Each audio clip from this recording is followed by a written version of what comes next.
ओम नमः शिवाय। स्वर विज्ञान शिव स्वरोध शास्त्र की श्रृंखला का ये हमारा 19वां भाग है।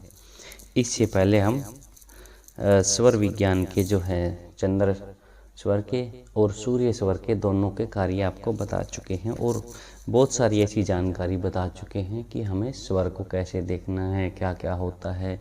तो स्वर के बारे में 18 भाग में काफ़ी जानकारी दे चुके हैं। अभी इसमें बताएंगे इस भाग में कि सुषुम्ना नाड़ी के क्या लक्षण होते हैं, हम कैसे जानेंगे कि हमारी सुषुम्ना नाड़ी चल रही है। ठीक है, तो इसमें यदि क्षण में बाईं और क्षण में दाहिनी नाड़ी चले तो उसे सुषुम्ना नाड़ी जाने। यह सुषुम्ना सब कामों को नाश करती है। क्षण में बाई मतलब आपके मान लो एक बार स्वर चल रहा है, जल्दी जल्दी बदल रहा है, थोड़ी देर में सूर्य स्वर, थोड़ी देर में चंद्र स्वर, जल्दी से चंद्र स्वर और फिर सूर्य स्वर, आपको पता ही न लगे कि आपका कौन सा स्वर चल रहा है। तो उस समय अगर स्वर को चेक करेंगे तो आप जानेंगे कि इसको मान लेना कि आपका जो है सुषुम्ना नाड़ी चल रहा है। कई बार हमें देखते हैं, चेक करते हैं स्वर, पता नहीं चलता कि भाई हमारा सूर्य स्वर चल रहा है, चंद्र स्वर चल रहा है। तो उस समय को आप जानेंगे कि सुषुम्ना नाड़ी चल रही है। और उस समय आपको कोई भी काम नहीं करना, क्योंकि सुषुम्ना नाड़ी क्या है, कोई भी काम होंगे उनका नाश कर देती है। उस सुषुम्ना में काल रूपी जलती हुई अग्नि विद्यमान है, उसे विश्वत जानकर सब कार्यों को नाश करने वाली समझे। सुषुम्ना नाड़ी को काल रूपी माना है। काल रूपी मतलब आपका जो समय, जो अच्छा समय चल रहा है उसको बुरा समय मान के चले। काल रूपी मतलब आपके जो शुभ समय को अशुभ में बदल रहे, अच्छे काल को बुरे काल में बदल रहे, उसे काल रूपी जलती हुई अग्नि विद्यमान है।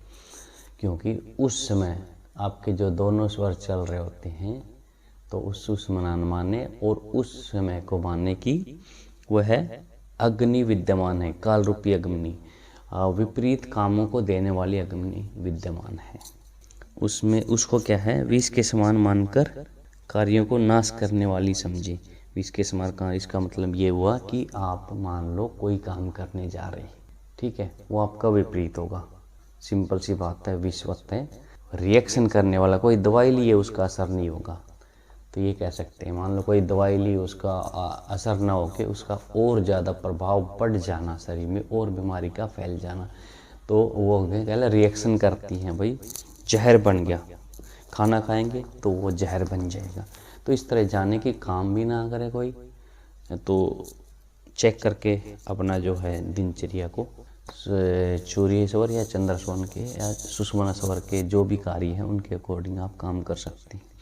ध्यान रखें, सुषुम्ना नाड़ी में कोई भी कार्य करने नहीं है, कोई भी शुभ या क्रूर कार्य सुषुम्ना नाड़ी में नहीं करने, क्योंकि शुभ कार्य भी विफल होंगे और अशुभ कार्य जो क्रूर कार्य हैं सूर्य नाड़ी के वो भी विफल होंगे। जिस पुरुष की नाड़ी क्रम भंग करके, अर्थात चंद्र की जगह सूर्य और सूर्य की जगह चंद्र नाड़ियाँ, दोनों नाड़ियाँ बहें तो उसका शुभ फल नहीं होता, उसका फल जो है अशुभ माने। सिंपल से बताया कि जिस भी पुरुष का, जिस भी मनुष्य का नाड़ी अगर आपका चंद्र का समय है, उस जगह आपकी उस समय आपकी सूर्य नाड़ी चल रही है। क्रम भंग हो गया ना, चंद्र चलना चाहिए था, आपका चल गया सूर्य, तो क्रम भंग हो गया।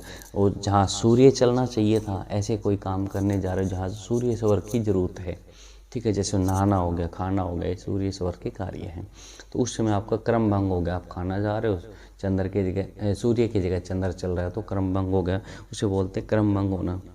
तो उस समय जो भी खाना खाओगे या फिर मल त्याग करने जाओगे, सूर्य स्वर के कार्य हैं, तो वो क्या है, आपको कोई ना कोई दुविधा देंगे, कोई ना कोई बीमारी लेके आएंगे शरीर में, ठीक है, कुछ ना कुछ अशुभ हो जाएगा। एक क्षण बाईं एक क्षण में दाहिनी नाड़ी स्वर चले तो इसको विषम भाव कहता है, और इसका फल भी विपरीत जाने। देखो विषम भाव ये हो गया, मान लो आपका चंद्र स्वर चलना चाहिए, फटाक से आपका चेंज हो गया, ठीक है, सूर्य आ गया और फिर चंद्र आ गया, ठीक है, ये हो गया विषम भाव। समभाव क्या है, मान लो आपका चंद्र स्वर चलना चाहिए, उस समय आपका चंद्र स्वर चल रहा है, और जिस समय आपका सूर्य स्वर चलना चाहिए, जिस भी कार्य को करने के लिए, शुभ कार्य हो या फिर क्रूरता या सौम्य कार्य या फिर आपके जोश वाले कार्य है ना, जिनमें हमें एक्टिव रहना पड़ता है, तो उस समय वही स्वर चलना चाहिए, नहीं तो क्या होगा उसको, अगर चंद्र के समय चंद्र और सूर्य के समय सूर्य स्वर चल रहा हो तो उससे समभाव कहेंगे, विषम भाव होगा चंद्र स्वर की जगह सूर्य स्वर का चलना और सूर्य स्वर की जगह चंद्र स्वर का चलना। ईड़ा नाड़ी की जगह पीड़ा नाड़ी और पीड़ा की जगह पिंगला, ईड़ा की जगह पिंगला और पिंगला की जगह ईड़ा नाड़ी चले तो उसे विषम भाव कहते हैं। पंडितों ने दोनों नाड़ियों का चलना विष के समान माना है, इस कारण इसमें क्रूर या सौम्य कर्म को नहीं करना चाहिए, क्योंकि ये किए हुए सब कामले इसमें क्या है फल रहित हो जाते हैं।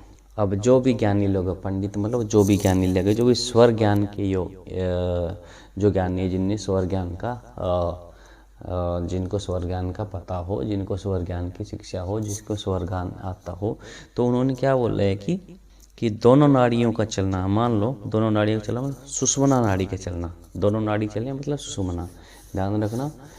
चेक करोगे जब आपको पता ना लगे कि हमारी कौन सी नाड़ी चल रही है, दाईं नाड़ी चल रही है बाईं नाड़ी चल रही है, उसको माने सुषुम्ना स्वर।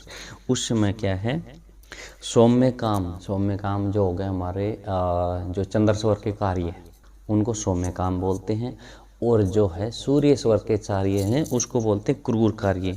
ना तो आपको क्रूर कार्य करने हैं, ना ही आपको सौम्य कार्य शीतलता वाले शांति वाले ये हो गए चंद्र स्वर के। क्रूरता वाले जिसमें जोश की जरूरत होती है, मारपीट लड़ाई झगड़ा करना, ये हुए क्रूर कार्य।